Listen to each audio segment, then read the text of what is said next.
a VIN number that determines your tax break, a missing code that could kill your energy credit, the truth about gold and silver taxes, and the gambling rule most people get wrong. Let's break it down in this week's FAQ video.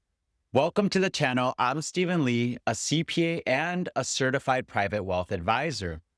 I spent over 20 years helping high-earning professionals, business owners, and regular everyday families reduce their taxes, build wealth, and make smarter financial decisions. Each week, I answer real questions so you can avoid expensive mistakes and keep more of what you earn. Remember to drop your question in the comments below and like the ones you want me to answer next. A quick reminder, this show is for educational purposes only. It is not specific tax, legal, or investment advice. But before we jump into today's questions, I want to share something from this past week. I attended a funeral for a friend's parent, and it was a sobering reminder on how short and fragile life really is. It made me take a step back and ask myself whether I'm spending my time the way I should, especially with family, friends, and the people God has placed in my life. Success, money, and business all matter, but at the end of the day, it's relationships that define our lives. So this week, I'm reminding myself not to miss the moments that truly matter. Thank you to everyone who submitted questions this past week.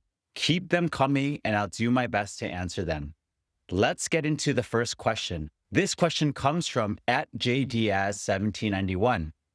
Their question was, if your car's VIN number starts with the number 2, where is it manufactured? If a VIN number starts with 2, the vehicle is built in Canada regardless of the brand. For example, a Honda, Toyota, Chrysler, or Ford with a VIN number starting with 2 was assembled in a Canadian plant. Quick VIN number country code.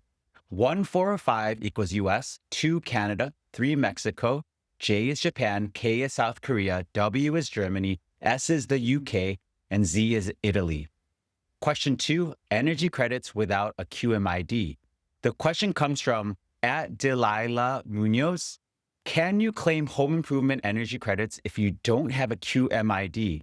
For the 2025 Energy Efficient Home Improvement Credit, you generally must provide a Qualified Manufacturing Identification Number, or QMID, for each eligible item. The QMID is a 4-character code assigned by the manufacturer. This applies to items like exterior doors, windows, heat pumps, water heaters, and similar equipment. Here's the key rule. For most items, no QMID means no credit. However, insulation, air sealing, and home energy audits do not require a QMID. And if you're missing one, contact the manufacturer before filing your return. Question 3, gold and silver tax rates. This question comes from EdB3877. If you're in the 13% tax bracket, are gold and silver gains still taxed at 28%? Great question. Gold and silver are classified as collectibles under the tax code. Long-term gains on collectibles have a maximum tax rate of 28%. But here's the important part. 20% is the cap, not the floor. If your ordinary tax rate is lower than 28%, you pay the lower rate. So in this case, if you're in the 13% bracket, the gain will be taxed at 13%, not 28%. Question 4, Social Security only. This question comes from Melancia Bledsoe 9639. If your only income is $20,500 of Social Security and you're single and over 65, do you have to file a tax return? Great question. In most cases, no. Here's why. For a single filer over 65, the filing threshold is $17,750. But Social Security isn't fully counted as income unless your provincial income exceeds $25,000. In this case, half of $20,500 is $10,250. That's below the $25,000 threshold. So none of the benefits are taxable, and a return is generally not required.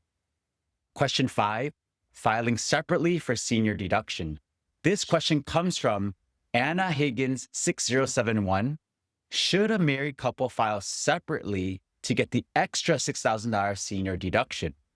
For the 2025 tax year, you must be 65 by the end of 2025 to qualify.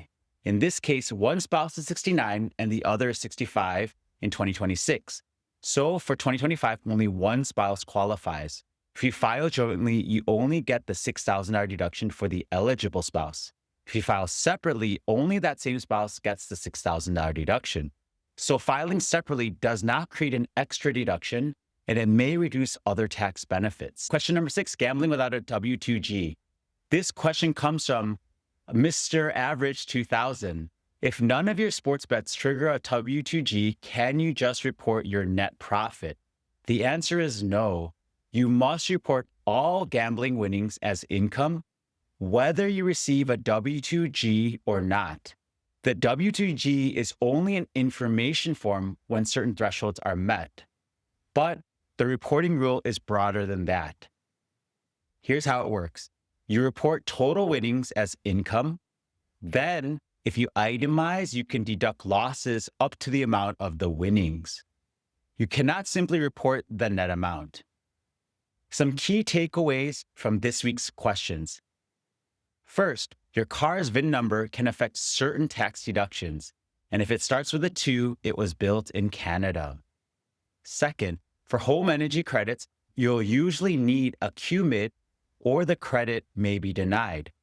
Third, gold and silver gains aren't automatically taxed at 20%.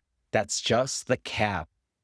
Fourth, if Social Security is your only income, you may not have to file a return. Fifth, filing separately usually won't create extra senior deductions. And finally, with gambling, the IRS expects you to report all winnings, even without a W-2G. And if you found this helpful, subscribe for more weekly FAQs. And remember to submit your questions in the comments below. Thanks for watching, and I'll see you next week. Bye.